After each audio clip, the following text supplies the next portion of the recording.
Akkam jirtu hordoftootaa fi jaalatamtoota chaanaalii baruuftuu har'a kan waliin barannu section summary fi review questions waliin ilaalla. Haga xumura viidiyoo kanaatti waliin tura. Section summary maal jedha? The equation of motion at constant acceleration related position, velocity, acceleration and time. Equation of motion at constant acceleration jechuudha. Eenyu faana kan relate godhu? Position faana, velocity faana, acceleration faana akkasumallee time faana kan inni relate godhu jechuudha. Kana barnoota darbe keessatti waliin ilaalleeti turre equationiiwwan sana jechuudha. Asirratti kunoo kana isaan kana waliin ilaalleeti turre. Akkuma argitan isa kanarraa akkamitti akka kana finne tokkoon isaa waliin ilaalleeti turre. Isaan kana tokkoon equationoota isaan kana jechuudha waliin ilaalleeti turre. Akkamitti akka finne jechuudha. Isaan kana jechuudha. Isaan kana waliin ilaalleeti turre.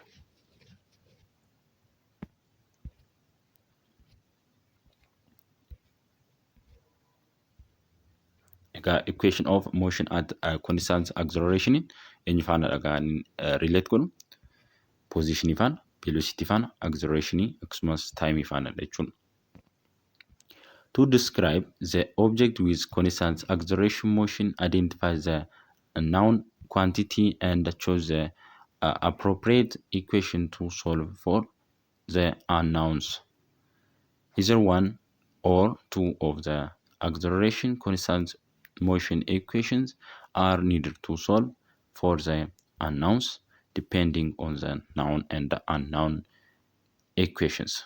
Maanni egaa constant acceleration motion keessatti jechuudha. Equationii isaa sana yeroo fayyadamnu gaa maanni quantity beekamu yookiin kan nuu kennamu jechuudha. Kan nuu kennamu isa fayyadamuudhaan maanni equationii kan hin beekamne barbaannaa jechuudha. Equationoota waliin ilaalleeti turre barnoota darbe keessatti jechuudha. Equationoota sun yeroo fayyadamnu gaa equationiin yookiin gaaffiin nuu kennamu sun nu jira. Gaaffiin nuu kennamu sun nu jira. Isaan kan beekamanidha jechuudha. Quantity beekamanidha. Kan nuti barbaannu immoo maanni kan hin beekamnedha.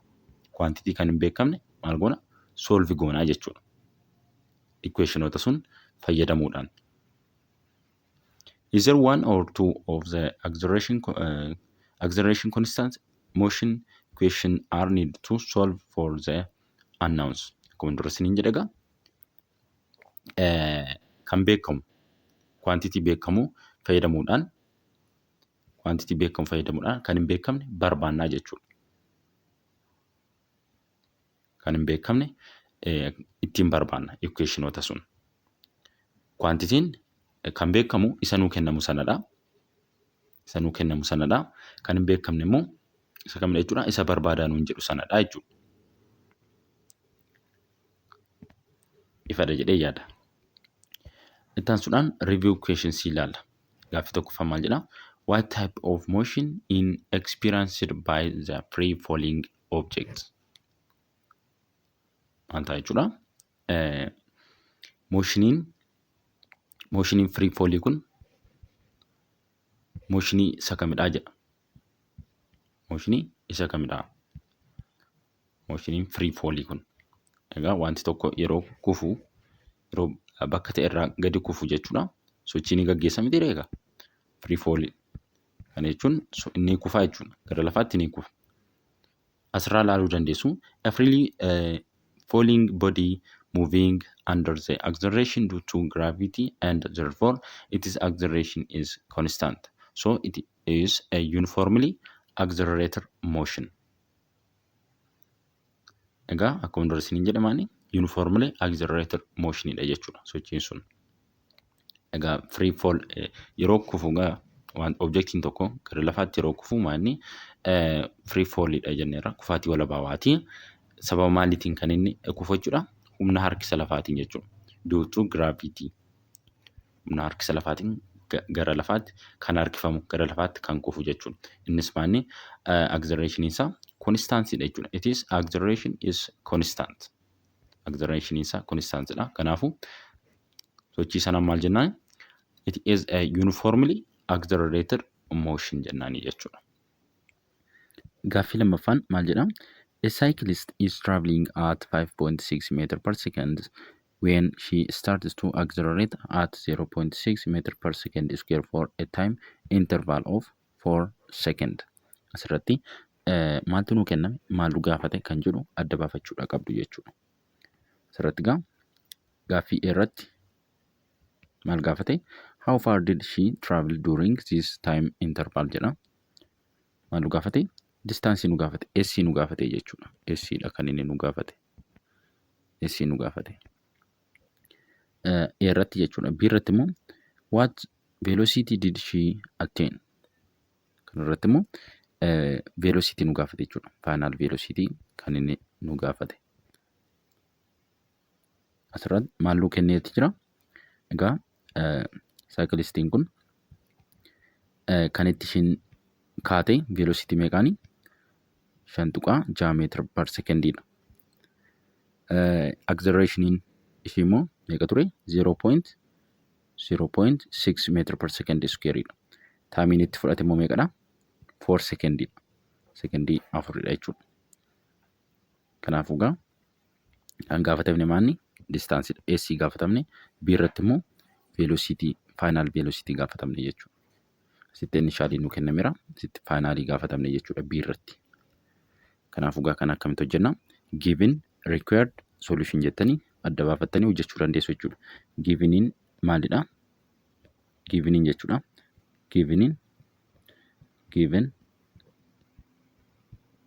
kan nu kenname maanni?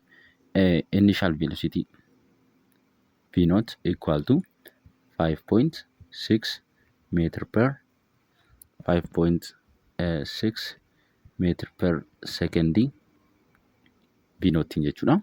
Accelerationin meeqadha? Accelerationin jechuudha. Acceleration equal to 0.6 meter per second squareidha. Taamiin immoo 4 secondii taamiin jechuudha.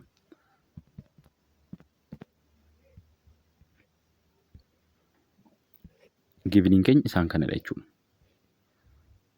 Maalmoo barbaadan hin jedhe required jettu asirratti required akkasiin keessu jechuudha. Required giveniin keenya isaan kanadha. Required immoo maanni? S akkasuma immoo velocity final velocity jechuudha. Isaan kana nu gaafate. Solution jettanii hojjettu jechuudha. Asitti immoo solution jechuudhaan hojjettu jechuudha. Egaa isaan kana qabadha.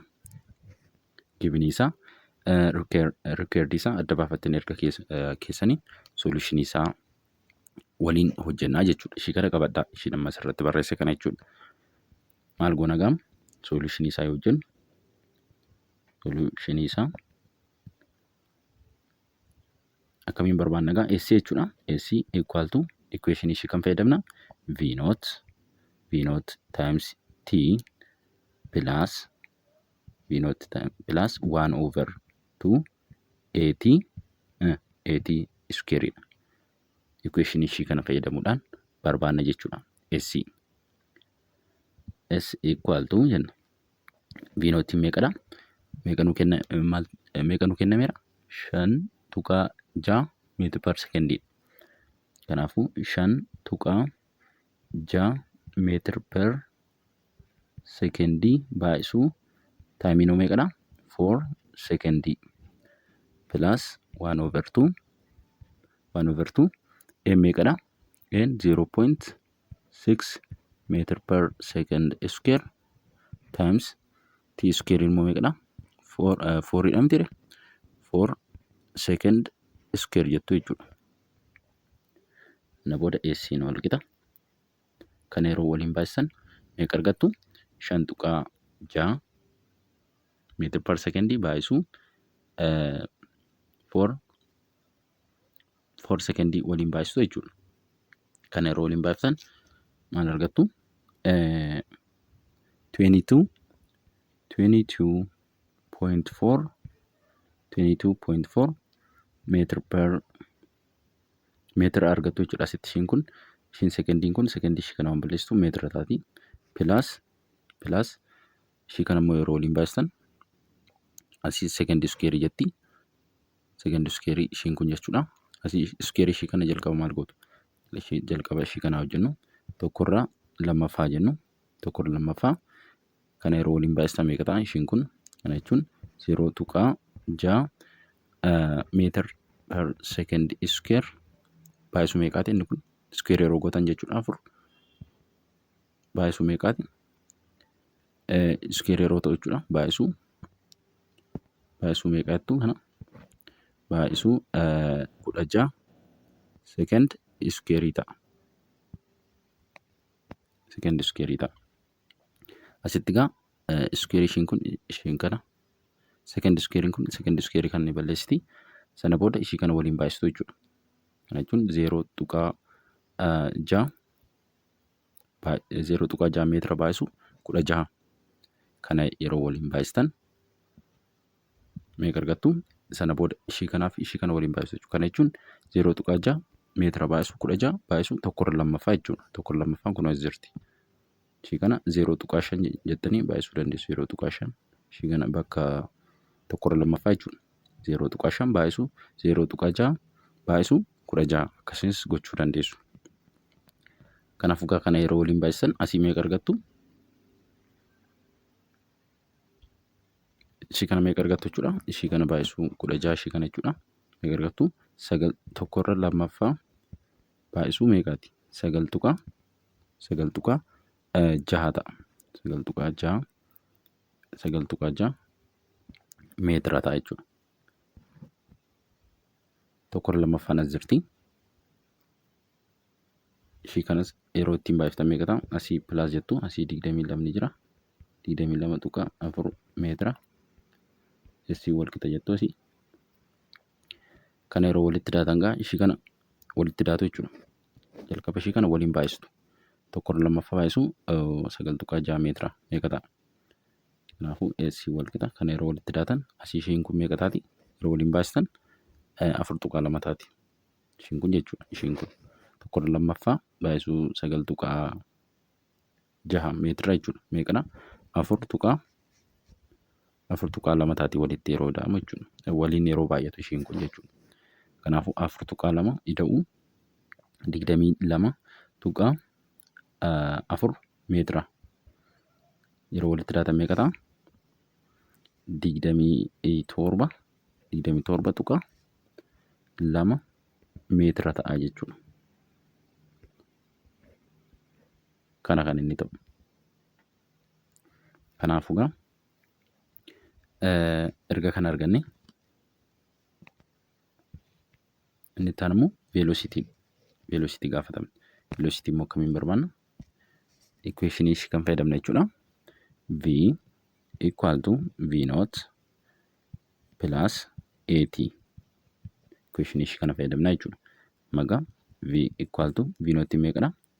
5 tuqaa 6 meetr per secondii plus een keenya meeqadha? 0 tuqaa 6 meetr per second square baay'isuu meeqaati? Tiin keenya 4 secondii. Kanaafuu V wal qixa 5 tuqaa 6 meetira 5 tuqaa 6 meetr per secondii plus kana yeroo waliin baay'isan meeqa argattu? 2.4 meetr per secondii argattu. Kana yeroo walitti daatan gaa maal ta'a? Kanaaf kana yeroo walitti daatan V'n wal qixa meeqa argattu? 8 meetr per secondii ta'a jechuudha. Gaaffii sadaffaan maal jedha?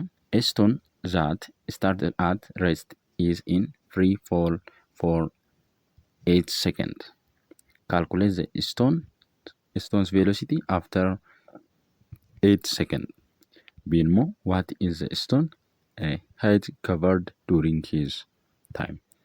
Asirratti egaa waa'ee free fall gaa kuni isaan kana egaa Equationota free fall sun yaadachuudha qabdu. Asirratti maaltu nu kennameera? Taayimiin nu kennameeti jira. Taayimiin nu kennameeti jira.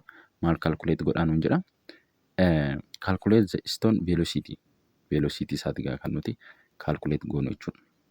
After 8 second jedha. B irratti immoo what is the stone height covered during this time jedha. Kana jechuun amma immoo B irratti immoo maal nu gaafate? H dha nu gaafate. Hojjaa isaa nu gaafate. Height isaa jechuudha. Egaa akkamiin hojjenna? Given isaa maali? Given isaa jechuudha. Given isaa yoo baafnu V nootii jechuudha. V nootiin isaa 0 dha. 0 meter per second dha. Maaliif egaa? Rest irra waan jedheef jechuudha. At rest waan jedhuuf egaa boqonnaa irra ture. Boqonnaa irra yeroo turetti V nootiin isaa maal dha? Initial velocity isaa 0 meter per second ta'a jechuudha. Kanaaf asirratti ishii kana initial velocity isaa kanaaf 0 jennee jechuudha. Taayimiin immoo meeqa nu kenna? Taayimiin immoo 8 secondidha. Kan biraa immoo acceleration kana jechuun immoo G dha jechuudha. Acceleration kun kan guula harkisa lafaati jechuudha. Guula harkisa lafaati kun. Kanaafuu meeqadhaan immoo 9.8 meter per second square dha. Required keenya given dha isaan kuni. Given jettanii akkasiin keewwattu jechuudha. Required jettu immoo asitti required immoo maal ta'a? V H dha. H dha jechuudha. Kanaafuu gaa solution jennee barbaannaa jechuudha. Isaan kana barreeffadhaa.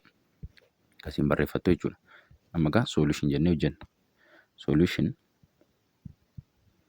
yoo hojjennu maali? V jechuudha. V equal to V naught plus GT ta'a jechuudha. Asirratti gaa V'n wal qixa. V naught meeqadha? 0 dha. 0 plus asitti isaan kana dhiisuu darbuu dandeessu. Maaliif 0 waan ta'eef ishii kana balleessuu dandeessu. Maal ta'a? GT qofa ta'a.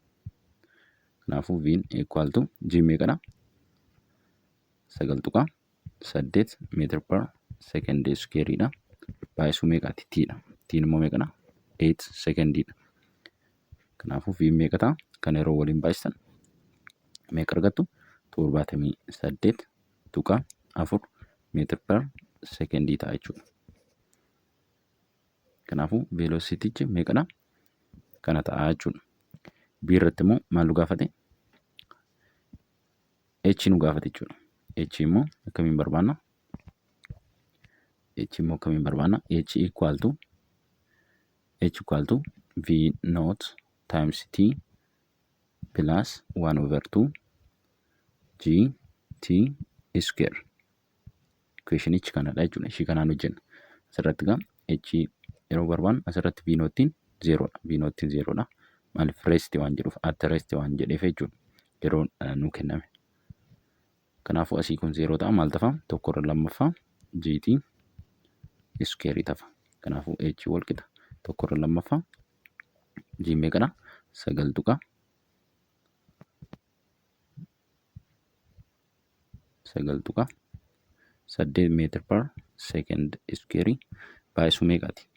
T'in immoo 8 second square. Maaliif T'in ishiin kun square waan taateef jechuudha. Kanaafuu H'n asitti ishii kana gara deesimaal jijjiiruu dandeessu. 0.5 baay'isuu 9.8 meter per second square times kun immoo square isaa meeqadha? 64 second square dha. Kana yeroo waliin baay'iftan H maal ta'a? Asii square ishiin kun second ishiin kun jechuudha. Second square kana balleessiti meetira kana qofa ta'a. Kana waliin yeroo baay'istan 0.5 baay'isuu 9.8 meetira baay'isuu 64 yeroo waliin baay'istan meeqa argattu? 313 tuqaa meeqa? Tuqaa 6 meetira ta'a jechuudha. Kanaafuu hojjaan isaa kana ta'a jechuudha. Egaa viidiyoon har'aaf qabanne kana fakkaata. Viidiyoo itti aanuun 2.5 graphical representation of uniformly accelerated motion kan jedhu walitti deebina. Haga amma baranne keessatti bakka gaaffii isinitti ta'e koomentii jalatti naa barreessuu hin dagatinaa. Nagaan haa turaa.